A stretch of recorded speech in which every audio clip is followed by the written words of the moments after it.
Very good afternoon, everyone. So I hope all of you are doing great, health-wise, hope-wise. Like you were expecting good results. So somebody told me like within 30 days results will be out. I hope that comes to be true. Like in 30 days you get to know what is your fate, and I hope all of you will clear, right? And in this session, I'm going to talk about few basic things that are required by you to do in next coming 2 months. We were expecting it to be 2 months, before interview. If the result comes within 30 days, you have around 45 days to prepare for interview, right? So depending on which date your interview lies, so you might get another 30-40 days extra for preparation. So many people have this notion, at least earlier, like few years ago, like till last year, they used to have this notion that interview preparation doesn't take much to do, that it shouldn't be as intensive as how we prepare for prelims or mains. But last 2 years, we are noticing that interview has become a game changer, right? So this I am telling everywhere nowadays, last few months, that interview is the deciding factor if you are really aiming for top services. So I am sure everybody wants either IAS, IPS or Indian Foreign Service. So very few people might want IRS as a second option maybe. First, very few people IRS IT. Anyone here? No one, right? Everyone IAS, IPS. Any IFS, Foreign Service? One. Okay. IPS? One. So all of you want IAS. Okay. So notification, all of you have studied, right? UPSC notification, that interview part, that interview section. So what are the keywords that we see? Test of personality. Best of? Personality. Best of personality. Okay. Test of personality. Yeah, right. Yes. So what are the keywords? Like there are like 2 to 3 paragraphs, right? So, so this last paragraph, some of the qualities to be judged: mental alertness, critical powers of assimilation, clear and logical exposition, balance of judgment and leadership, intellectual and moral integrity. So these are the words picked from the notification itself. And now when I had read this paragraph, like say 4-5 years ago, even when I was giving interview, so when I gave interview in 2010, so I had gone through this, but it didn't make that much sense. Like we believed that like interview is basically, a test of more of knowledge and also who you are basically. We didn't focus on these keywords when we were preparing. So went and gave, maybe there was luck, like I was able to score 210 marks, that is equal to what is 193 right now. That was out of 300, right? 210. So but like fewer people used to be given like 200 plus. Then slowly as I started taking more and more mock interviews, like last 2 years, so I've been taking many mock interviews. So previous year, like for 2019 candidates, it was around like 150 candidates. So last year for 530 candidates, I took one-on-one mock interviews, right? It was like 25% of the people who got selected for interview, right? So what realization I got while talking to these people, for some of them it was multiple mocks, multiple interactions. These words started making sense actually, right? So these were the qualities, like not looking at the notification, I was getting this sense that these were the qualities, but by talking to them, by interacting with them on a regular basis, started to notice that there are certain traits, characteristics or qualities or values, right, that a candidate either inherently possess or they put lots of efforts into developing some of these qualities after understanding that they don't possess some of these qualities. and it can be done. So there are these two categories of students. So once started noticing that some are very alert, mentally alert. So mentally alert, any kind of question they are able to grasp in one go, clearly understand the demand of the question. You don't have to repeat them, and they remember their first answer and their last answer very well. So when they are giving their last answer, they exactly know what was the first answer they had given. They are able to link, right, some of the contents of the first answer with the last answer, or in between they are able to refer.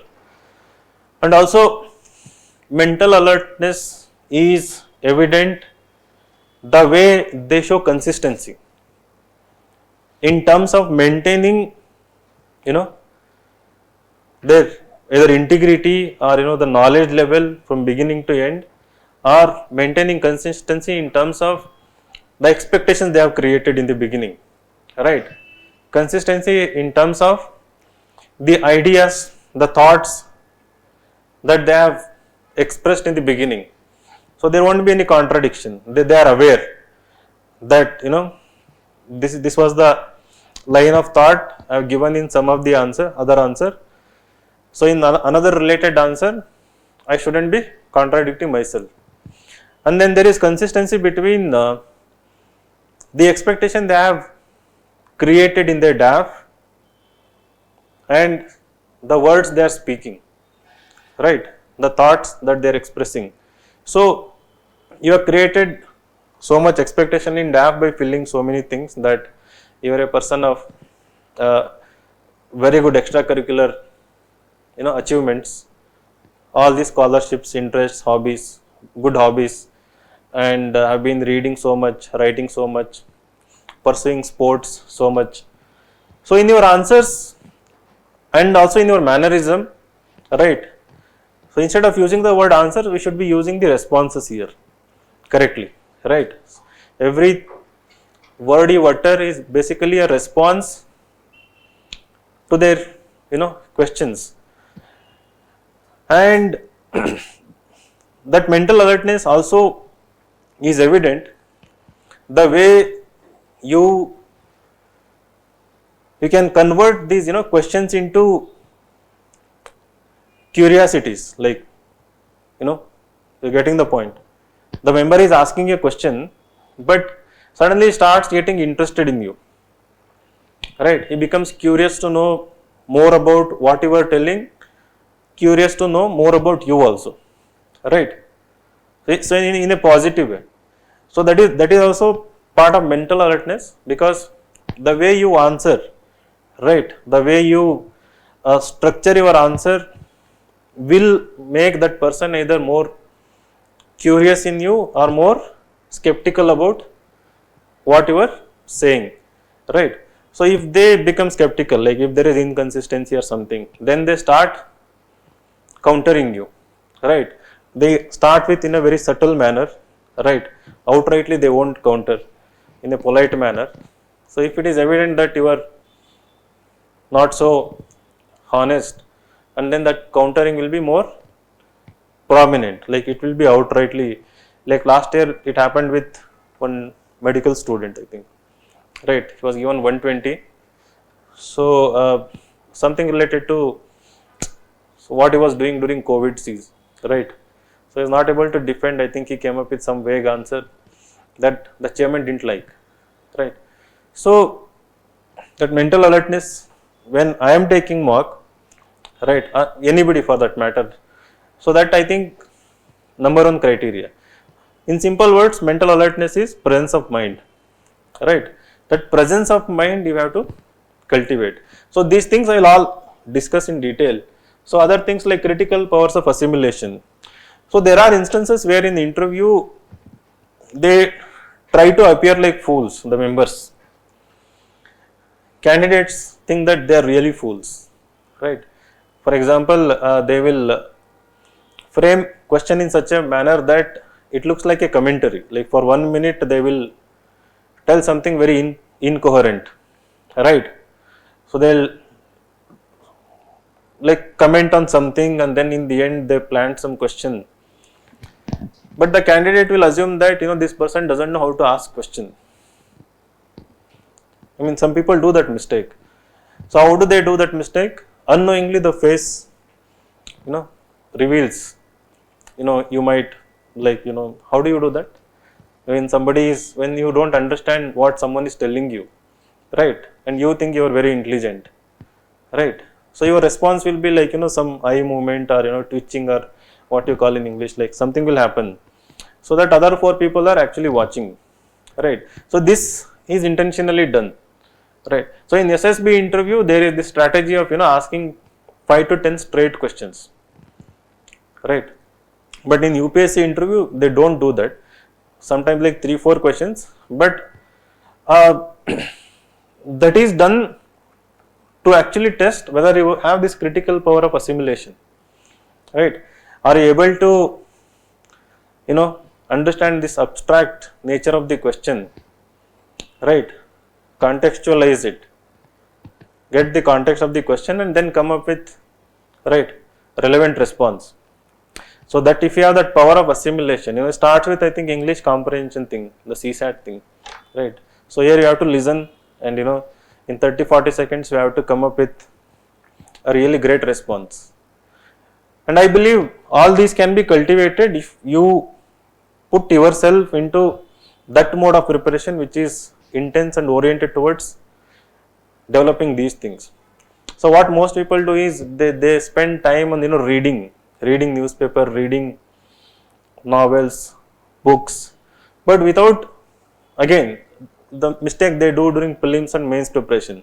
So without putting efforts towards output of whatever you are gaining here. So trying to refine your skills, trying to uh, develop these abilities through practice. So that aspect will be missing. So most people think that, okay, we'll read newspaper, multiple newspapers, enrich our perspectives, views.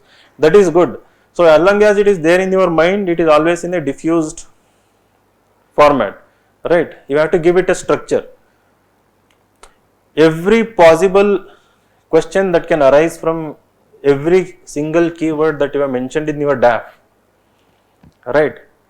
So you have to work upon, like you have to prepare every possible question from every possible scenario. So for instance, let us say that you have some certain hobby, like, do you people have hobbies? So you, yeah, what is your hobby? Writing poems. Okay. Apart from that, cooking. Good. So what about others?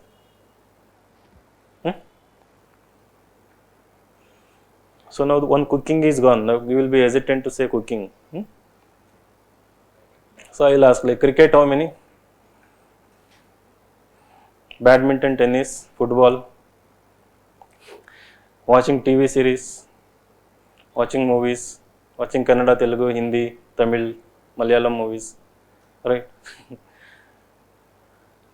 Trekking, traveling,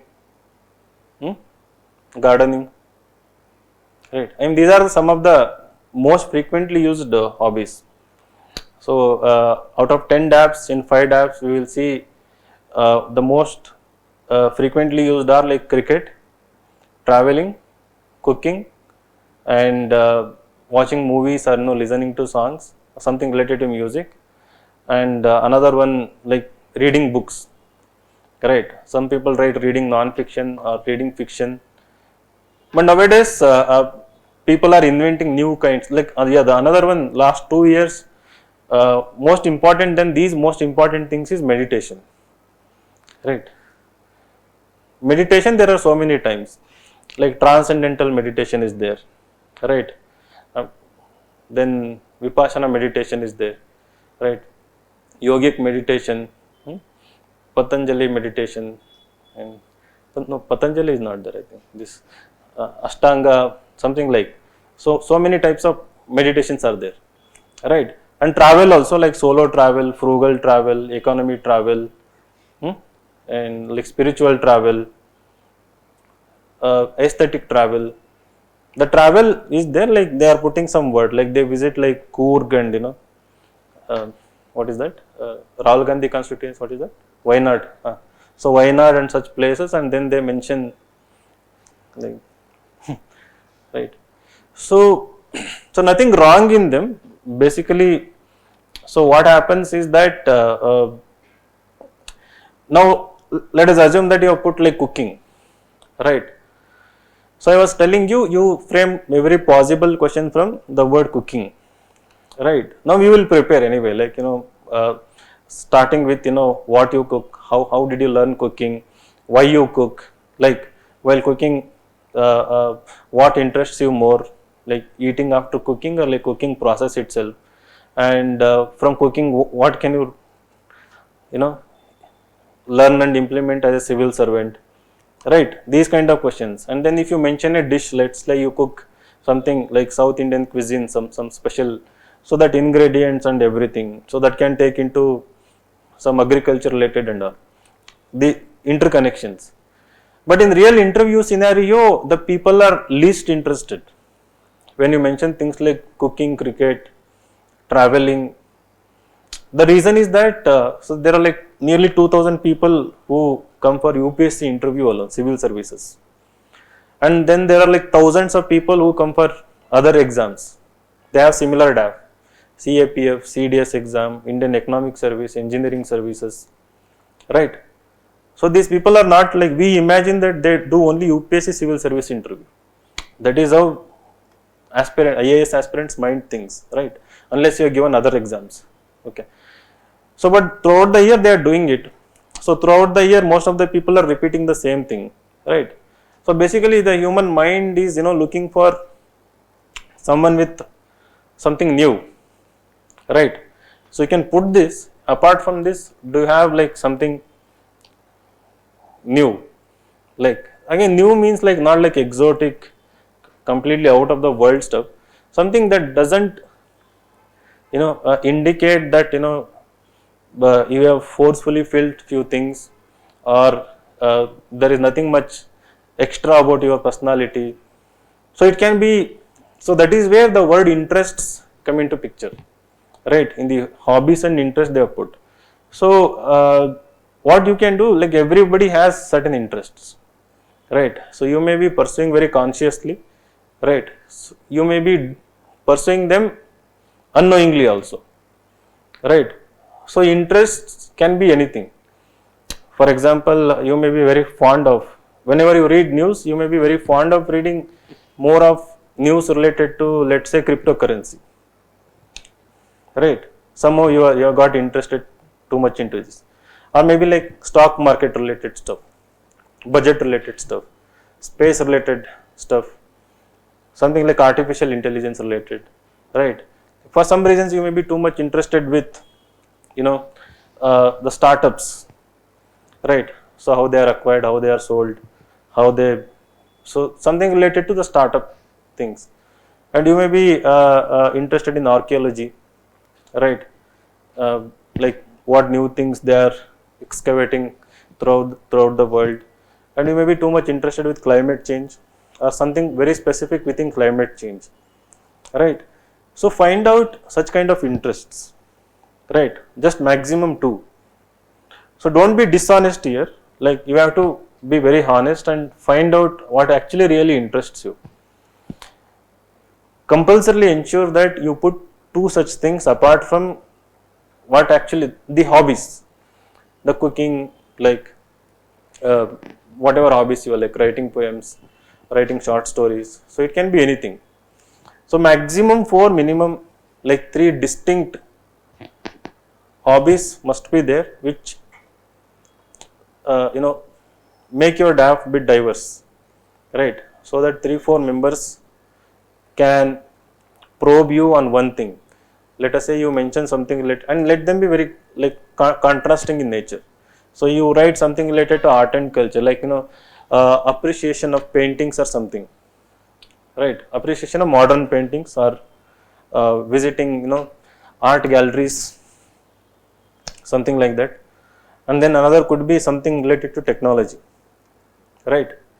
or you may be interested new innovations coming up in agriculture sector if you are from a farming background, right?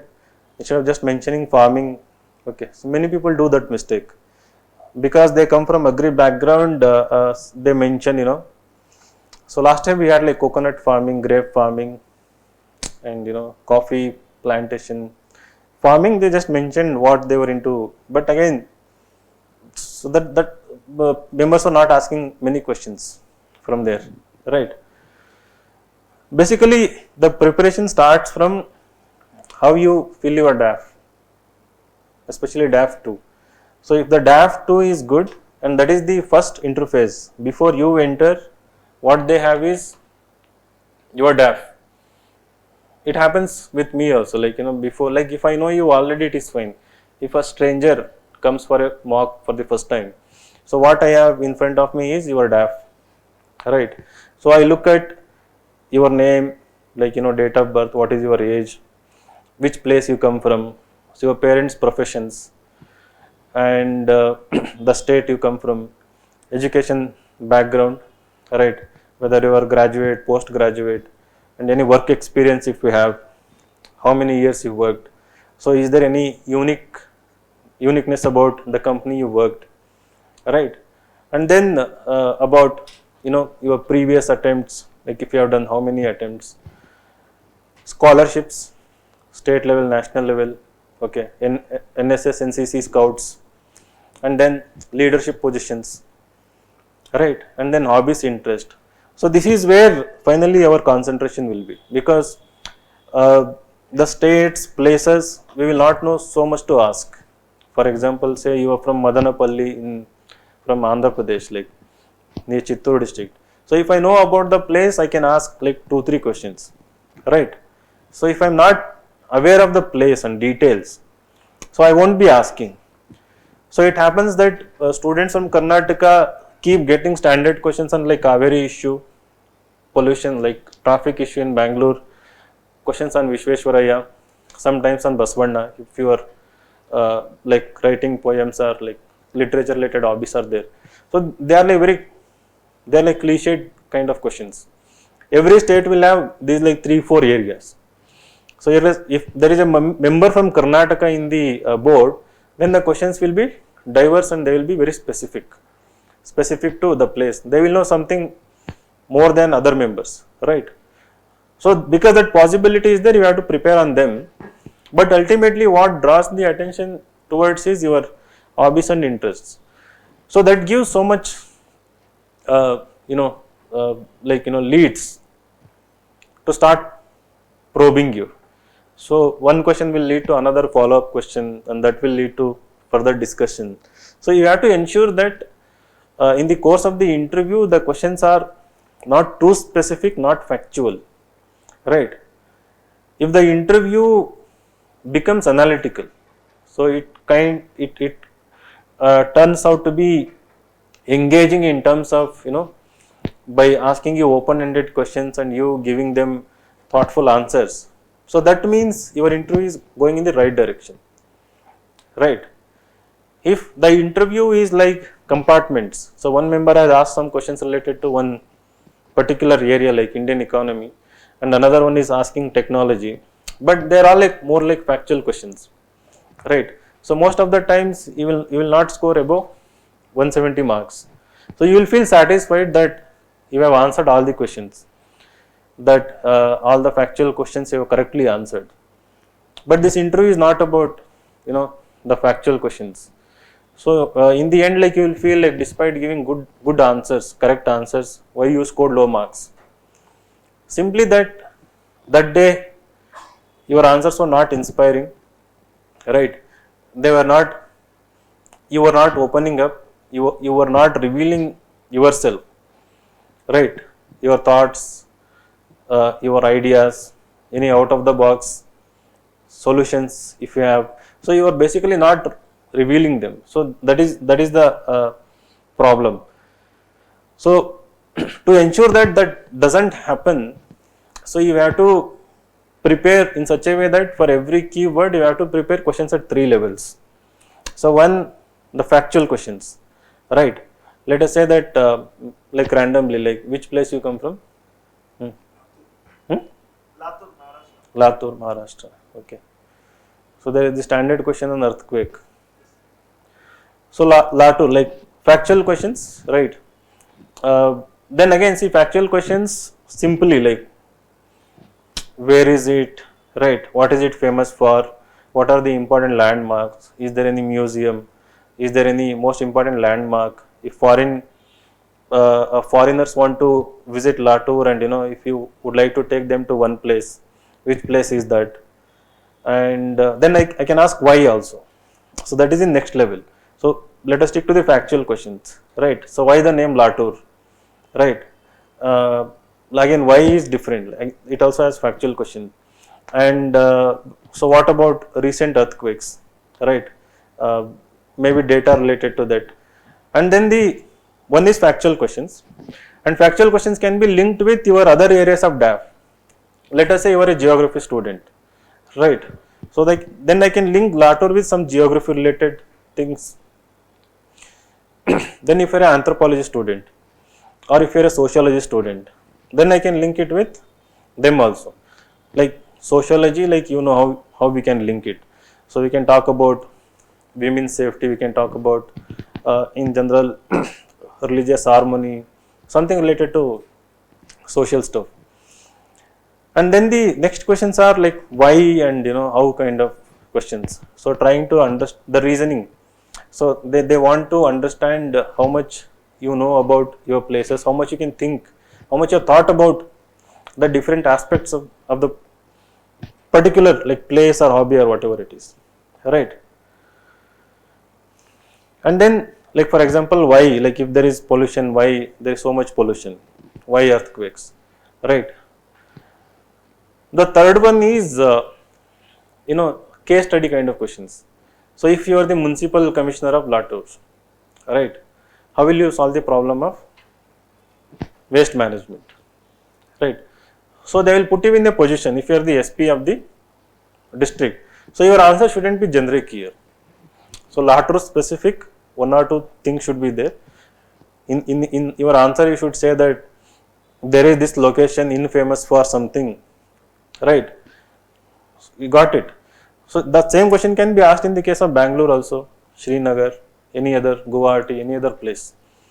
But if they are asking specific to your place, you should let them know what you know about the place, at the same time what customized solution you can think of that particular place. So then the situational questions. So factual question, if you don't answer it is perfectly fine. Nobody will remember. So in my experience, so if you don't answer even like 5 straight factual questions,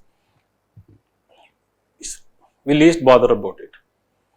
We don't care, like you may don't know, the most popular thing about your place, right? The silly details also. If you don't know, it is fine. You just have to accept honestly you don't know it. The why factor. So there you shouldn't be saying no, right? You should know the reasons, like you should be able to think in that moment, right? That clear and logical exposition, that variety and depth of interest, this part. So you should display that variety and depth of interest in your answer. This is the second level. Third level, the situational questions where you are completely put in unexpected role which you cannot predict. You may prepare, but again they are so much experience they can put you in any role. So where everything comes into picture, right? So your presence of mind and ability to think in that moment, something out of the box, innovative ideas. So if you do justice to these two kind of questions, right, every time it is 190 plus, right? There is no way, unless you are arrogant, right, and like in slightly inconsistent, dishonest. So the scores will go to the bottom actually, right? But in addition to this knowledge component, this cognitive thing, if your personality traits are very much intact, the basic values like humility, right, respectfulness, These two they expect a lot, but again not to the level of being submissive, right? Not sounding like a sycophant, but to the level that there is this perfect blend of confidence and humility, right? So the blend should be there. In words you display humility, not through by by by being meek, like in through body language. So and other qualities like in confidence, right? So if these are good, and then your answers are having this depth and variety, the scores will always be good. The reason is that they help us in lot many ways. The panel, when you show variety and depth in your answer, in addition to showing keen interest in your personality, they themselves start getting many ideas, right? So your thoughts ignite their thoughts in any conversation. If that happens, right, so then the connection establishes, like they start showing more interest and they want to know more, and they basically want to engage with you, right? So slowly they feel good about you, and they like you, and then they start imagining, visualizing you as somebody who can go on to become a really a good officer. Not that you just become officer, but that visualization that you will become an asset, you will go on to you will reach greater heights in bureaucracy or beyond bureaucracy. That imagination will be there. Such expectation your answers must create, without sounding arrogant, without intimidating them. Sometimes what happens, your answers can intimidate them, right, even when you are humble. Got it? So you have to take care of that. So that used to happen with in the case of Jaydev. And like I took like more than 15 mock interviews. So he was extraordinarily brilliant, like soft spoken, not like he was like into debate and on national law school. Very humble guy, very respectful. But the moment he was asked a question, he used to become someone else. He had so much of knowledge and depth, So if you ask something, like he would give so many details and so many angles to that answer, right? So too much of it would intimidate, right? So wouldn't impress also. So in his case, so many marks were required to ensure that he would stick to basics, enough content, enough ideas to for us to remember whatever he was telling, and then ask follow-up questions, right? So maximum length we tell you to give an answer is like 40 to 50 seconds, especially the level 2 and level 3 questions. Factual questions can end in like 3-4 seconds, 5 seconds, right?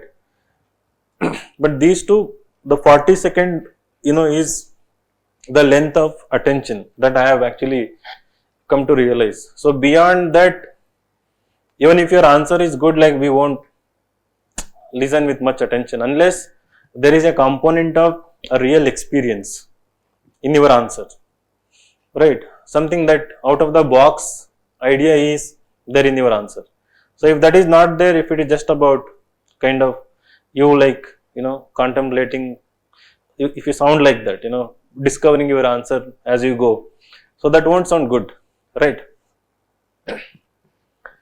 So there were like total number of students with 200 plus marks in last CSE 2020 were 52 candidates. So students who scored 200 plus marks out of 750 plus, how many got selected? Around 765, I think, right? So only 52 people got. So it is less than 10%, right? So total student with 200 plus marks in the interview in top 100 ranks 19, 190 plus 18, right? So 170 plus, there are nearly 80 students are there. So in top 100, those who have scored 170 plus, there are nearly 80 candidates with 170 plus scores, and it is because some of them scored like 190 plus, 200 plus, they are in top 100. right? So other people like 170s or some people with 160, very few, 170 to 180, their main scores were really good, right? If they were able to score like again 180, 190, they would have got even better ranks. And there are like 66 students with 190 plus scores, 190 to 200. 66 plus 52, how much it is? 117? 66 plus 52, 118. Around 120 students, 190 plus. So it is around 15%. So 15% of the total candidates got 70 plus percent of marks. 70%, that is like 190 plus is around 70% plus. So which means that, so 15% of them got 70% plus, right? So all of them below that. And people who got these many marks, most of them are in, nearly like 70% of them are in IAS, 17 in IAS. Of the people who scored 200 plus, 17 in IAS, 12 in IPS, 9 in Indian Foreign Service, right? So around 39 out of 52 who got 200 plus have got top 3 services based on their preferences. Okay. So when I say this, I have to be careful. Some people like who are already in IRS, they take offense nowadays that IRS is also top service. No, Indian Trade Service is also top service. What is that? Pondix, that is also top service. Sweeping, government office, that is also top service. Being peon, it depends on individuals, right? So when I say these top 3 services, I am just talking about top 3 choices, preferences. Okay. So because you are dreaming about it, that you want to be in these top 3 or 4 services, the best bet, right? Because there are few number of seats again, is to get 190 plus. So 190, like there are like 120 people, right? 180 plus the number like doubles, right? So it is like people who have got 170 plus are in have the most the better chances of getting these top 3 services. So how to do that? So how to go about it? So 3 people got 215, okay, rank 9, rank 81 and rank 493. This rank 493 is only because of interview score, nothing else. So then 212, there are like 6 people, okay, that Akshay Simha, I guided him. So then 209, so that is the next. Okay. So out of those 50 or 52 students, like 16, for 16 people I took one-on-one mock interviews, right? So not like 52 people, so out of 500 some odd people I took, 16 people have got like 200 plus scores, right? And then 190 to 200, there are another 27 students. So basically they were good students, right? With good DAF, with good personality traits. It's just like how you guide them, not to make some silly mistakes in the interview. And there are people who had previously scored, among these people who scored 190 to 200 plus this year, many had scored 150 to 160. So they were able to realize their mistakes and able to score well. So now coming to this process of interview, like how do you see yourself? Do you have that confidence? How many of you are going to give first interview if you clear this mains? Okay. Second interview? Okay, almost none. So that is the problem. Like first interview, what happens? It can be either very good marks, 200 plus, 190 plus, and sometimes, not sometimes, like most of the times it is like less than 170 or 165, right? So there are various reasons. First time when you are going there, you go with too much of expectations, right? So if it is first interview, you have too much of pressure, and you are not familiar with the actual scenario, the actual process. So you lack that visualization. What actually happens? You have seen big movies of these interview candidates with 10 cameras around them, right? Some institutions. So we have like 500 videos. We just put snippets. So didn't want to scare candidates with so much of drama around them, right? So it is not like that basically, right? The thing is entirely different. So because in first interview you lack that understanding, sometimes that can also create a problem.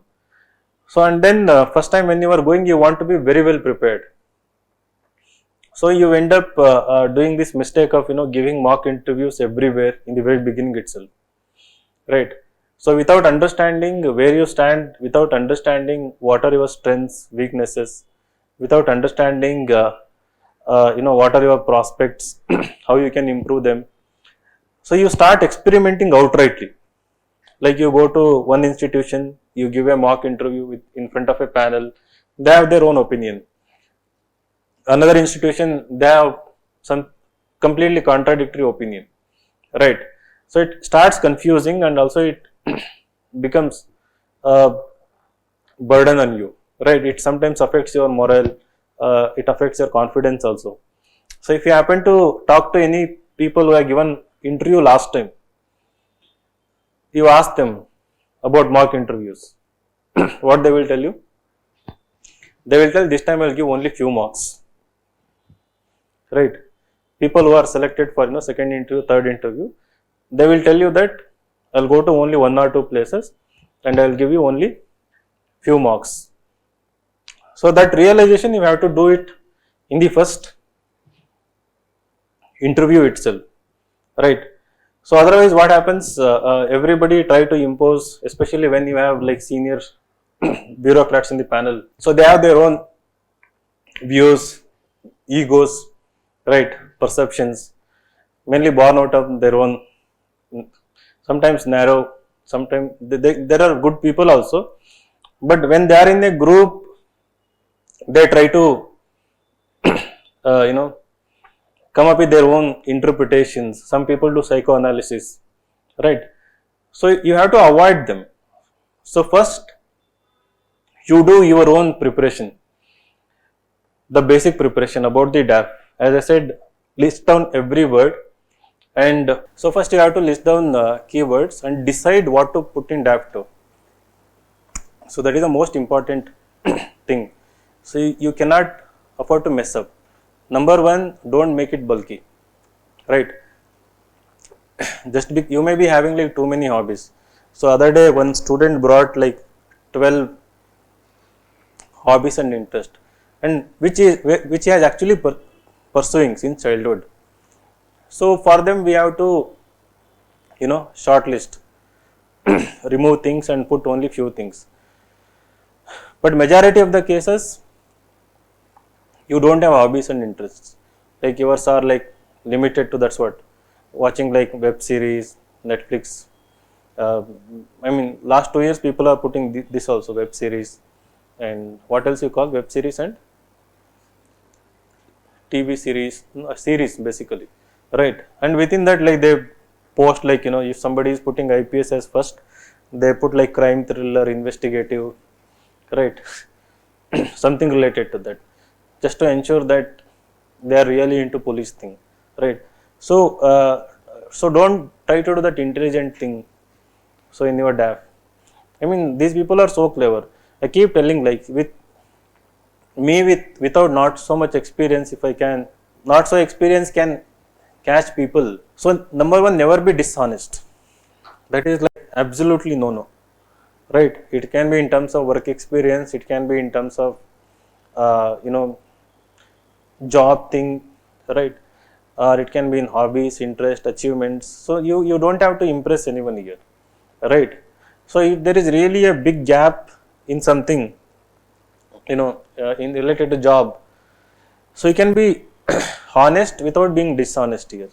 You may be still having interest related to some of you are like academics, right? For example, you are like biotechnology guy, and then for some reasons you may be now and then associated with some biotech work startup, but not completely working, updating yourself. So what you can do is that you can join, or you can go to a biotech firm and try to understand how it functions. And if there is a really lengthy gap, maybe you can, with their permission, put little thing there, right? But again, it's not advisable unless you have to be first convinced yourself, right? So you shouldn't do that thing, uh, because what happens is that most of you are really honest people, good people, and sometimes if you do something like that, unless you internalize, you are really good with, you know so if somebody counters you, it shows on your face, right? So but that is why honesty is best policy, right? And coming to hobbies and interest, ensure that minimum two diverse hobbies are there, like interests are there. So without this, you would have your interview, most likely, like 90% of the time, it is going to turn more factual, right? Because it will just ask random questions about your place, about your meaning of name, parents' profession, some random current affairs, because you may have political science, right? So can you, anybody has like unique interests? I gave some sample examples earlier. Hmm? Hmm? Good. So you manufacture, you study about them. Good. Something related that you can put, like you are a mechanical engineer, right? Hmm. Apart from that, So politics is good, but it's not advisable to. strictly no. Politics, the word shouldn't be there in your DAP as well as in your answers. Hmm? You spend all day watching politics. Why? Hmm? It's an interest. Okay. So you can, some people had put like psephology, right? Analyzing election results, something related to data. So that is why we postpone by one day, thinking that it'll be fine. So what are the other unique interests and hobbies? Can you think of now, at least looking back your own personality? Anime, many people have put, like somebody is asking, anime, manga. So these are the words I learned from looking at DAP, right? What? That if you're really a solid hobby that you're pursuing, you can definitely put. Hmm? Very good. You can put it. So that's what. In addition to that, two more. Hmm? So what are the unique stamps you have? Any example, like different country? You have stamp from Kailasa. Kailasa.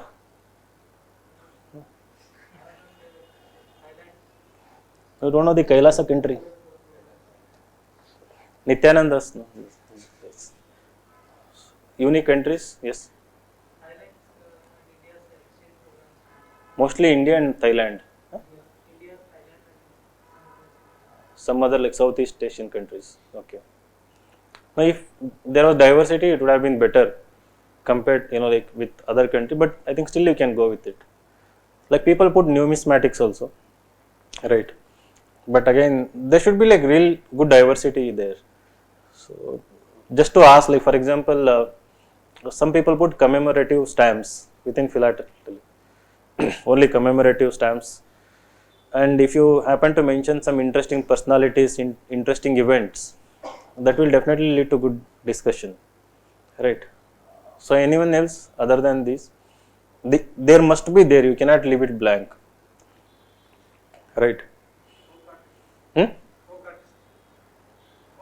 Folk, okay, like you perform or you watch. Perform. Examples?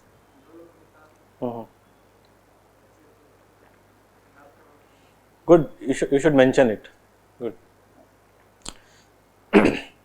But again, the question is that so if I see folk dance, how many questions I can ask? Right. For this, there is a counter answer from you. There should be counter answer when I ask this question. Right. It is entirely within your control, and even for the very obvious question, you can actually create, you can come up with really thoughtful answer. Right. Ensuring that you have control over the discussion. So that is the depth and variety. It can be a very normal routine question, but the way you come up with the response, people will be able to notice it, that you are well read. But again, if you are well read, that will be there in depth, right? Anyone reading habit, non-fictions or fiction? Why like this? Not like full. What kind of fiction you read? Very good. Then, which is his latest book?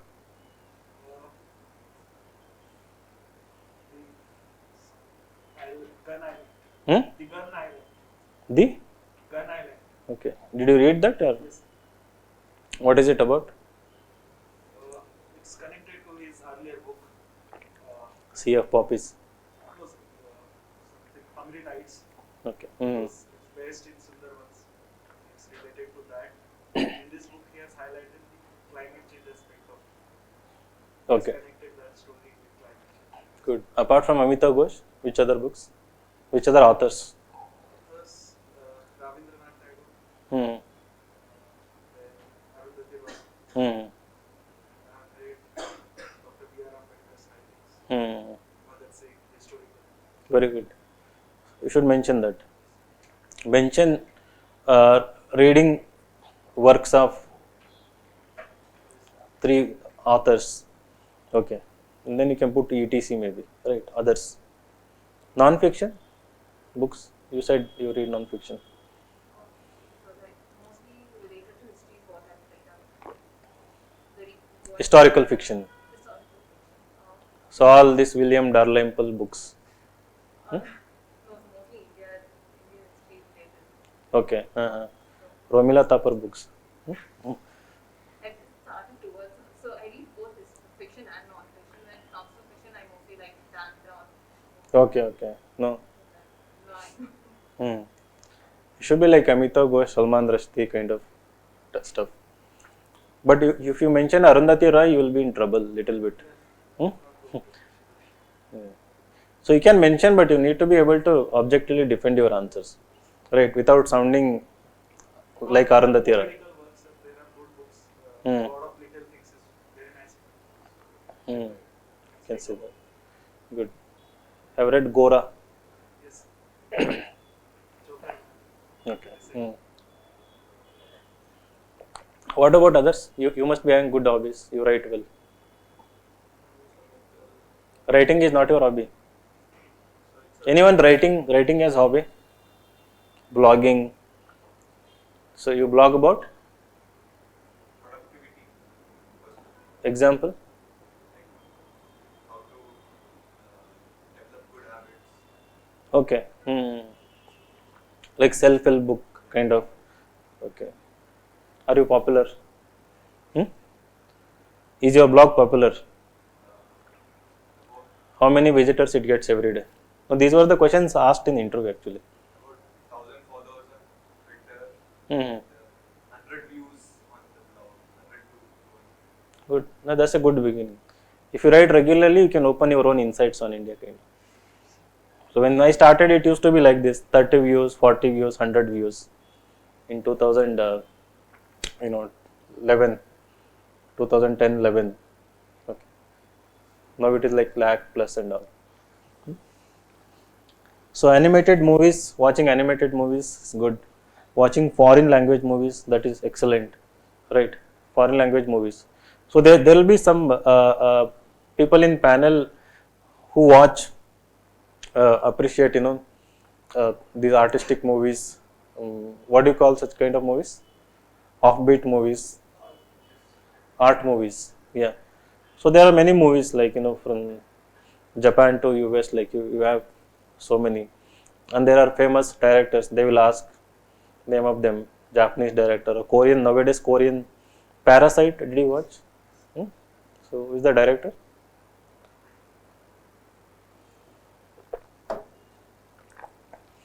So, so that might lead to discussion like Parasite. If you watched, if you are optionally sociology, right? Then they might link it with Indian situation, right? Nature-based documentaries. A documentary is another popular hobbies.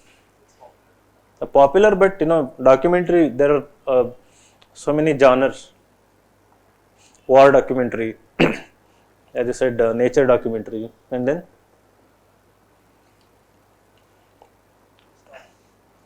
historical, biographical, right, scientific related, some invention related documentaries, uh, health aspect related documentaries. Is skills separate from hobbies? Ah, like example, say writing is a skill. Like suppose, You are using that skill to pursue a hobby, right? Hmm? but in hobbies we need not be technically sound. No, no, no. We have to do what we like. In But what happens if you're pursuing it for a long time? Let us say photography you're pursuing for like 5-6 years. You are already good in photography, right? But you need not be like a pro in that, right? You may be pursuing your hobby only for as a recreational, personal satisfaction, right? To keep yourself engaged, busy. So without seeking any attention, fame, awards, making it public, right? So in that aspect, you can mention anything, and but you should be good at it. So when they ask technical questions, yeah. So I mentioned 3 level questions. So what is the expectation within these answers is that there must be one element of new thinking, one element of whatever advanced is happening in that field. You should be very well versed with that. So if you mention photography, if you mention documentary related, if you mention anything, like he said additive manufacturing. So what is the most advanced thing that has taken place in that particular segment? So it can be your graduation also. Mechanical engineering, civil engineering. Like civil engineering, how many are there civil engineers? So you tell me, today, as of today, the most cutting edge thing that is taking place in the civil engineering field. 3D printing. Apart from 3D printing. 3D printing we have been reading like 5 years ago UPSC asked question 3D printing.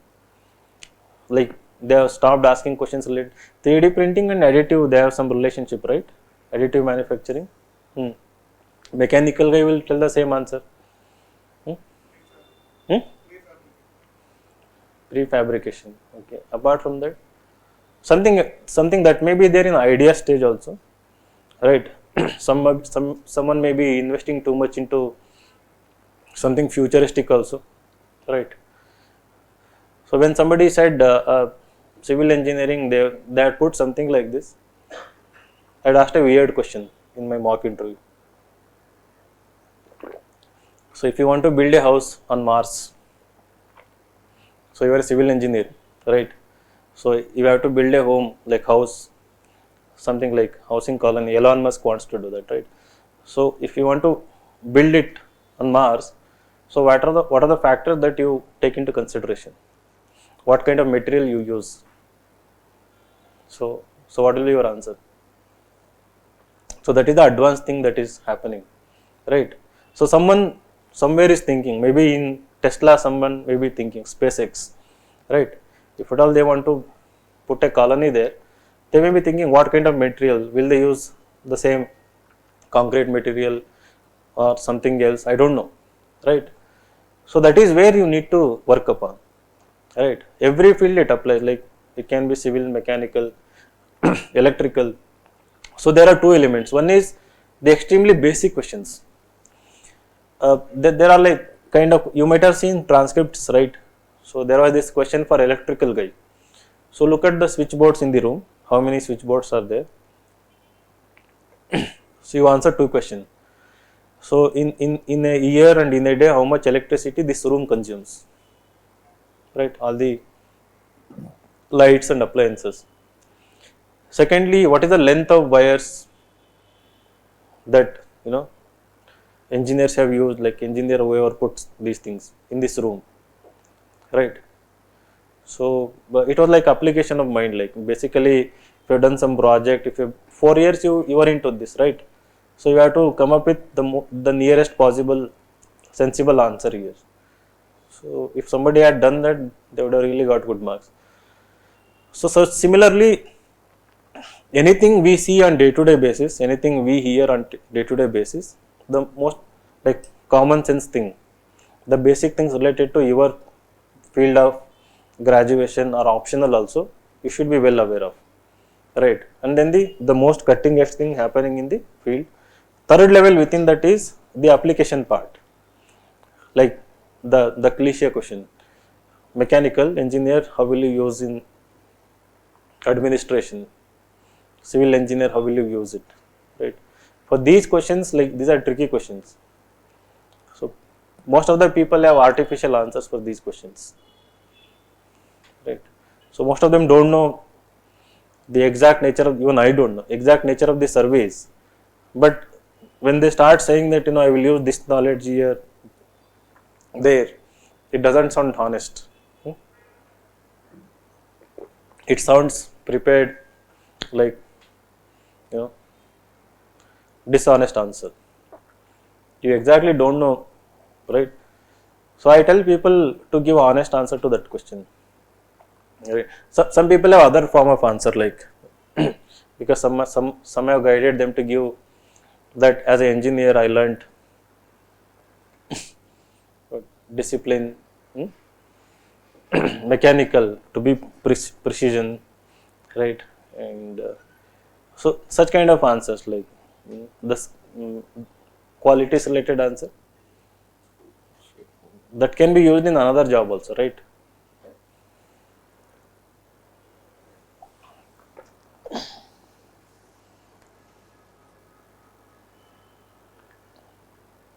So one person has asked question, like as a child who focused only on academics, right?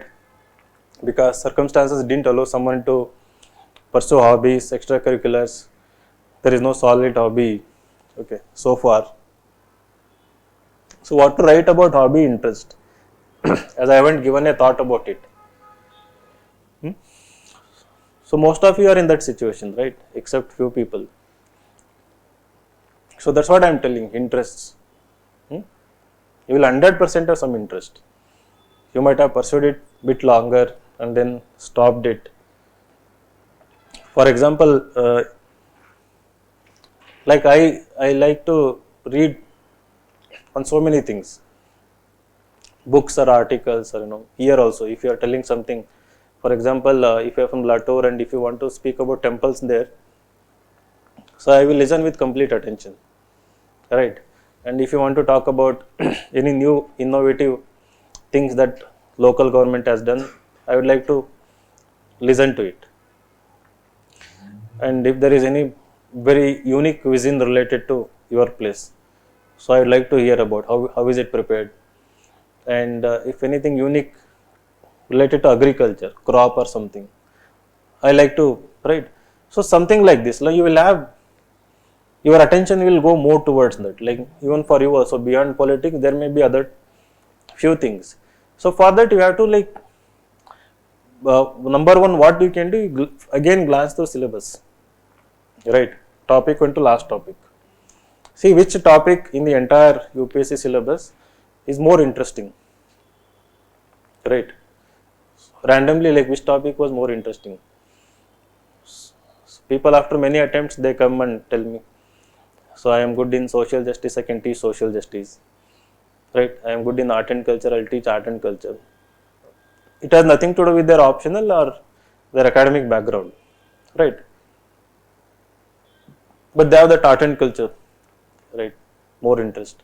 So like that, there may be like few things, right? Any examples?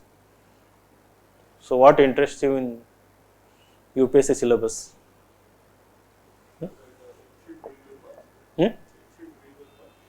Ancient medieval, excellent, no? So once you identify these two areas, related to that area, read at least 10 books. Say ancient medieval India, right? So you should read at least 5 books. Another hobby, another 5 books. Some authentic original works, right? So that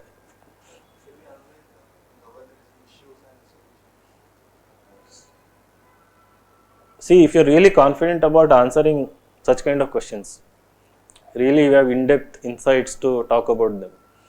You have read, expert articles, opinions, because there are so many people who write about governance, right? If you are really rich with different perspectives, you must write it. But if you have superficially read and lack really good depth, if it is at Lakshmikant level, no. Right. So you should be at Pratap Bhanu Mehta level to some extent. You know that guy, right? Not that level also, but to some extent. Fine. Can we put astrology? They have interest. So I am recommending it actually. Right. If you have astrology as a hobby, you must put it. So no harm in that. Another 5 years in power, it will become a science. So people will appreciate, so you can put it, no issues. But again, you should be rational in defending it, not sound like superstitious, unscientific. So if there is scientific basis, what people tell, if you can really put the facts, you must defend it.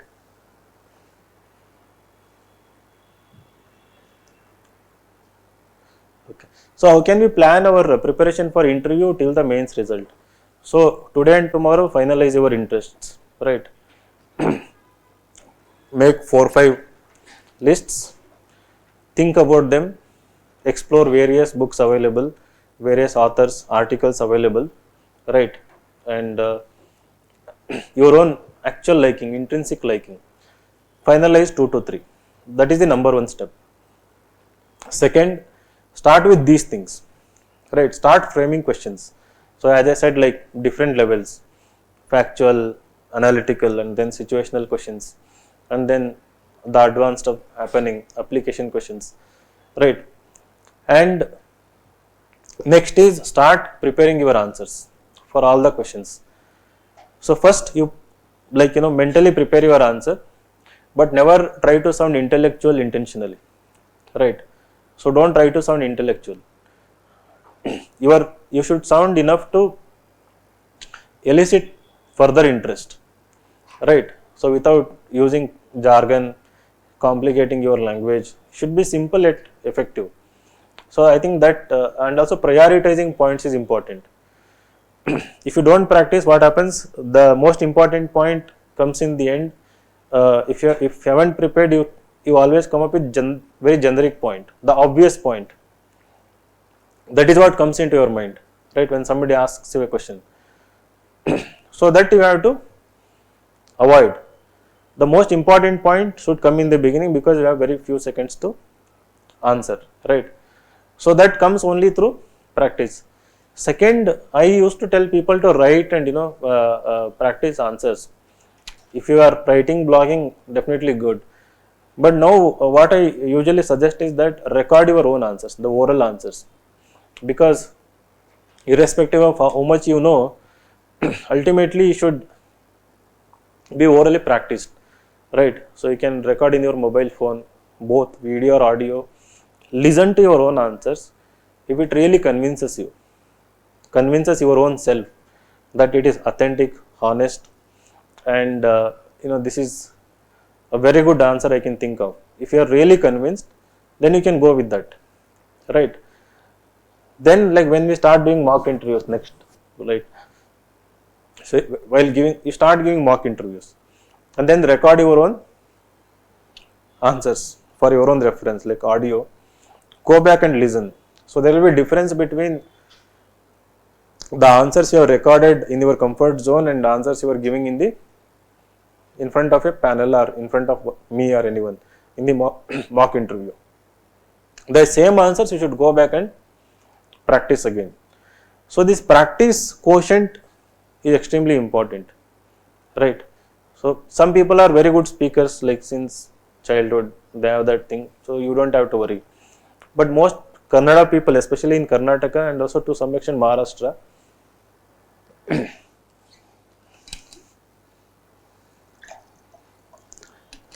so very few people score good marks, right?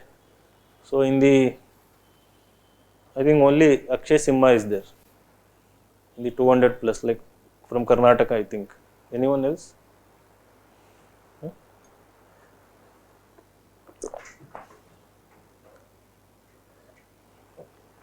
So mainly because the language barrier. They can write, they can think in English, they can write, but when it comes to communicating, uh, they don't do much practice. They hesitate in giving mock interviews, they hesitate in practicing, and also sometimes some pronunciation thing will be there, right? Uh, the way you form sentences is also different. So I have noticed Andhra people have different way of framing a sentence, Karnataka people have different, Maharashtra people have a different way of, like Maharashtra, like somebody is coming from rural area, they end their answer with sir, right? Like in the beginning they won't say like sir, this is the point, they'll say this is the point sir. Like few candidates I noticed that. The same with few people. It is not that it will affect your outcome, but when it becomes repetitive, it doesn't sound good. Like small things also we can take care of, like when you are practicing these answers. The more and more marks you give, I usually take more marks, so with people who seek more marks, right?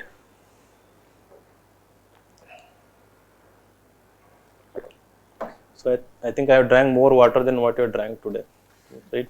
You're sitting here. So that gives me insights about you, like to know more about you, to understand your strengths and weaknesses.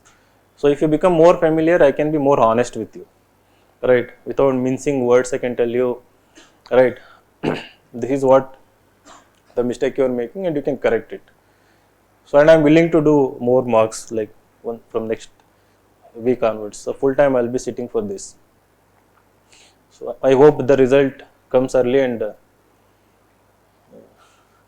so that we can spend more time on selected candidates. Usually what happens, like many people come and some of them don't get selected. It helps for their next interview, but the same time could have been given to people who get selected this year also, right?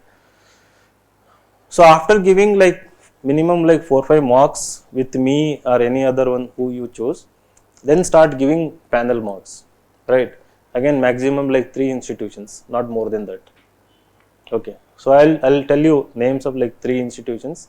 So once you come for marks, so some of them are like so-called competitors, so I don't mind that. In fact, I send people to different institutions based on the panel they are bringing, right? So if the panel is good, you should go there and give a mark, irrespective of which institution, whether you like it or dislike it, right? Whether you are a student or not. So don't worry about all those things, right? Now once you are successful, everyone is your father or mother, like there is a quote, so everyone will own you up, so that shouldn't bother you much. But there are like 1 or 2 institutions where you should compulsorily give mock interviews. Okay, so that we will discuss like later. So any doubts, if you have, we can ask.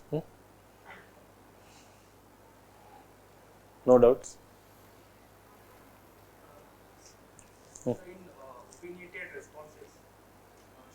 to what they ask, or can we well deep into what Like I example, any question?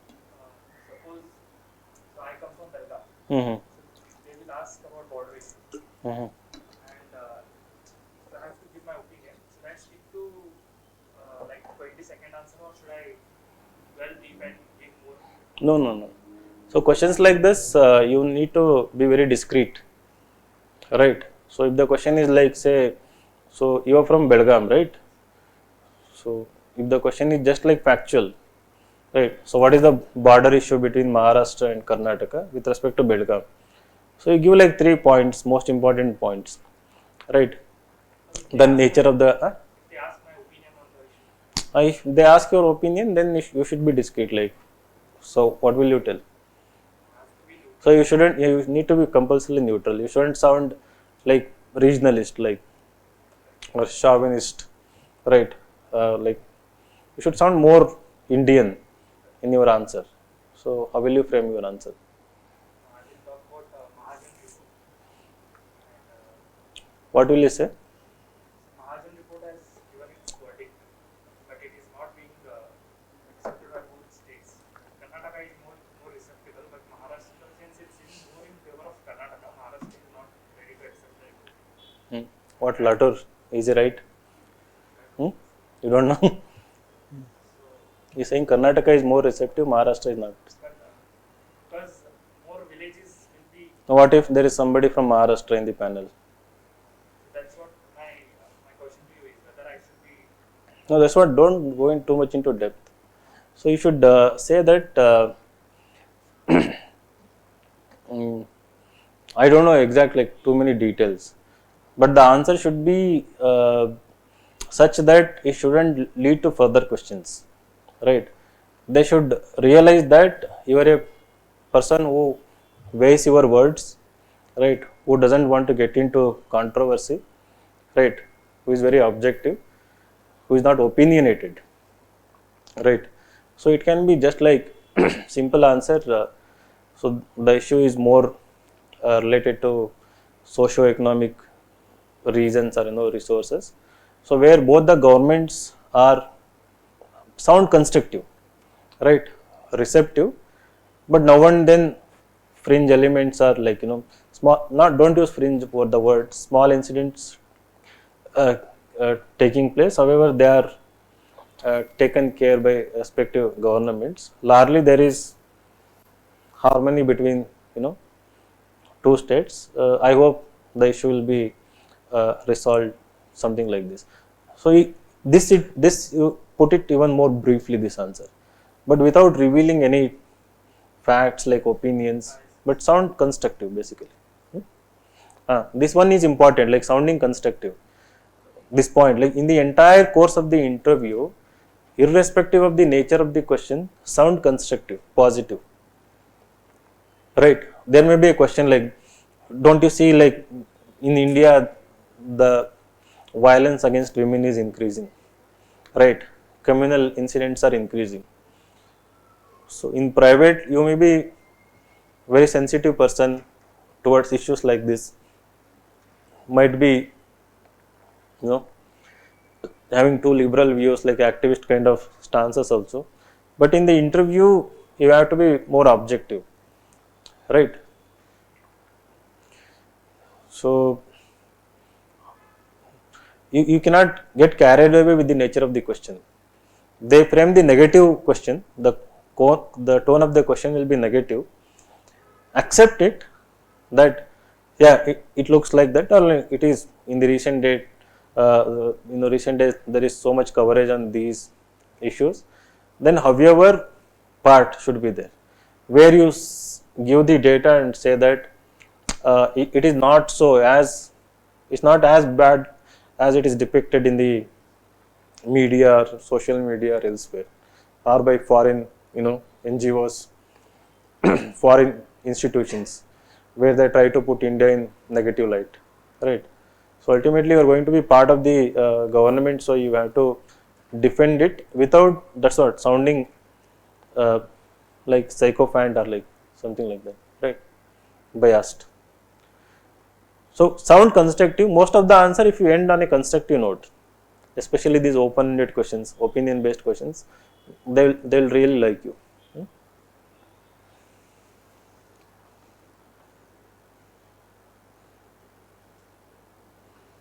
So you might have won prizes at school levels. If it is like national level, state level, you can mention them. It can be anything. Somebody he has mentioned mimicry, so you can mention that.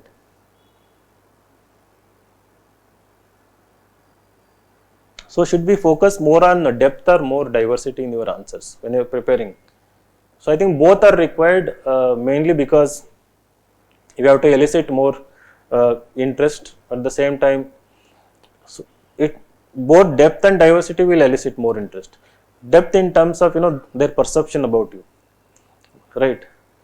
So when you see, at the same time, you should never forget basics. It happens that you are answering all the difficult questions. Suddenly they will ask, so what are the 3 laws of thermodynamics, right? Newton's laws of motion, right? Define gravitation, something like this. This brings to another point. So I was telling the factual, within factual thing, first work on the most basics related to that particular thing, right? I mean, starting with if you have mentioned writing on economic issues as your hobby, right, or reading about economic non-fiction. So you should, all the fundamentals, the very basics of economics must be crystal clear, right? So usually what happens, like we tend to ignore basics, we forget basics. We would have read about them, but we tend to forget and then focus on the advanced. So then बहुत बुरी impression लगेगा, right?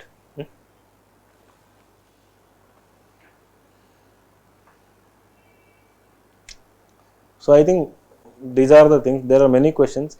So maybe we'll have another, like if you're interested, we'll have another session like next week. Only discuss once you have finalized your hobbies and everything, right? Something like interactive session we can have. We can have if you're interested. Okay. Anything else? Yes. You spoke of a regular question like, would you bring your graduation experience or expertise into civil service?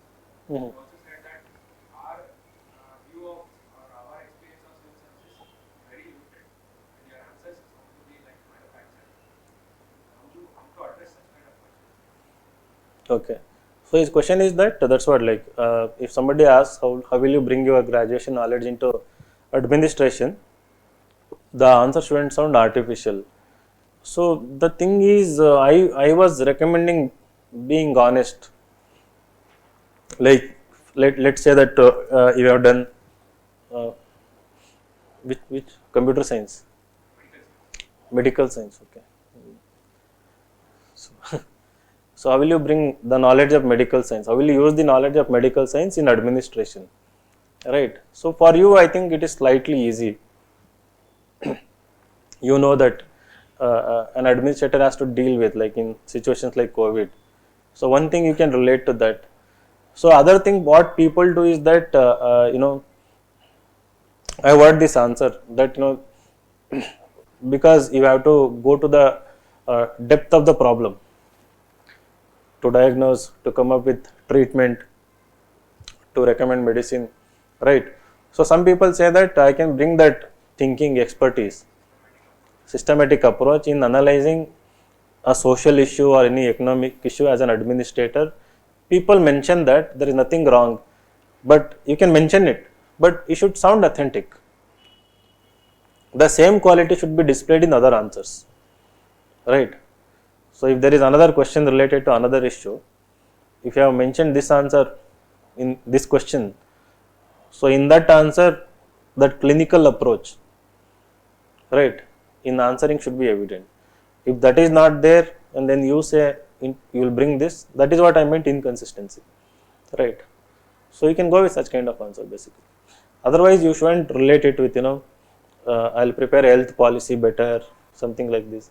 So kind of far-fetched answers.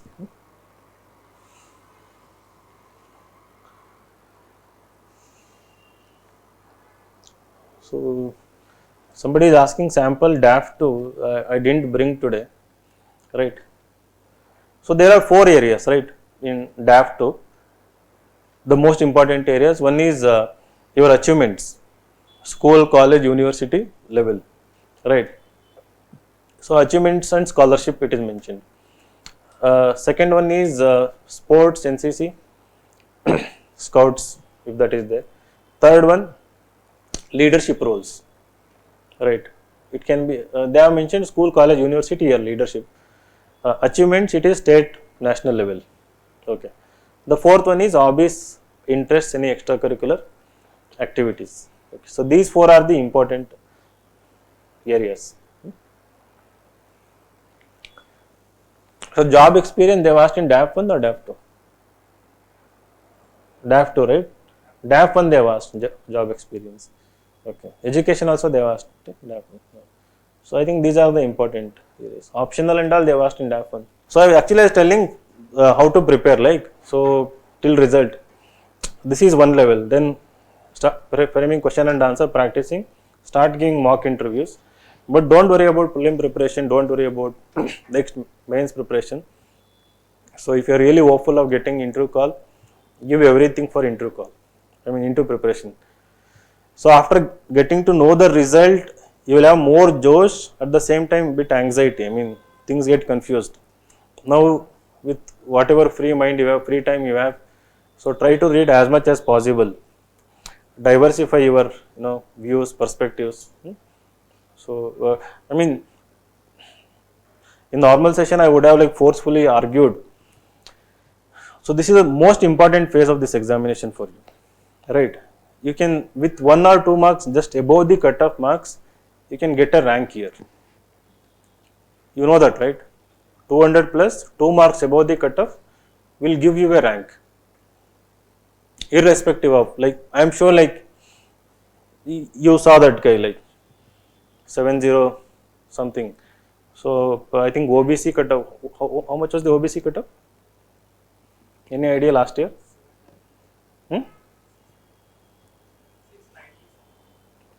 6? 690 around. Okay, so he got like 705. So I assume he is OBC, right? Because his cutoff is less than general, right? So around 10-15 marks above, but he has got around rank 400 something. So I think IRS, IT in OBC, some top 3 services he has got. Otherwise OBC rank goes till 600, right? Like if his marks was, let's say 10 marks less in written, with that interview score he still got a rank. So this is the most important phase, like you have to give everything you have, right? So how overcome every inhibition you have, any hesitation you have, right? Be forthcoming, like voluntary reversal, be willing to learn any mistake, any weakness, So you have communication skills, right? You may be introvert, you may have never approached anyone so far personally, right? To talk to, take guidance, being willing to undergo what do you call, when you do it is introspection, when someone else do, what is it?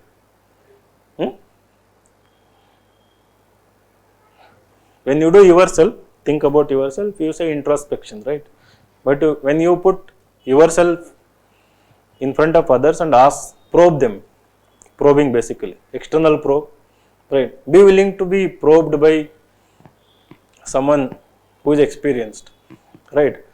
So that mistake many people make because you are not used to this, right? I was like this, like introvert.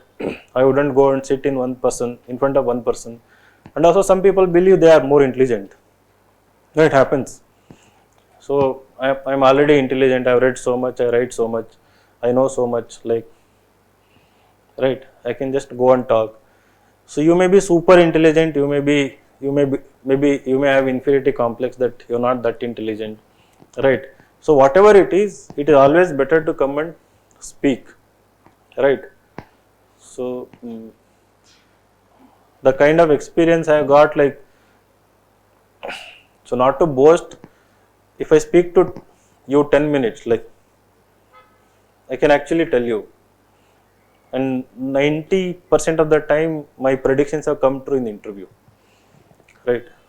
For almost everyone for whom I have done multiple mock interviews, my range of marks have been accurate, right? So it's basically your personality, right? So that is the thing I do, like talk to people, like even when I'm not doing mock interviews, I talk to people in the institution while evaluating their copies when they come for queries, right? So by talking to people, you start understanding the nature of individuals, and you know that key because I was also part of the government even for small duration, especially at the bottom level. So I understand so what kind of personalities are more suitable to civil services, and fortunately my thinking somehow matches with uh, panel's thinking, like in terms of expectation. It's basically basic human things, which people expect. Some people will have, some people will not have, but you can easily not easily, you can with some good efforts you can actually develop them, right? So you must be willing to develop them, that's it. So wish you all the best.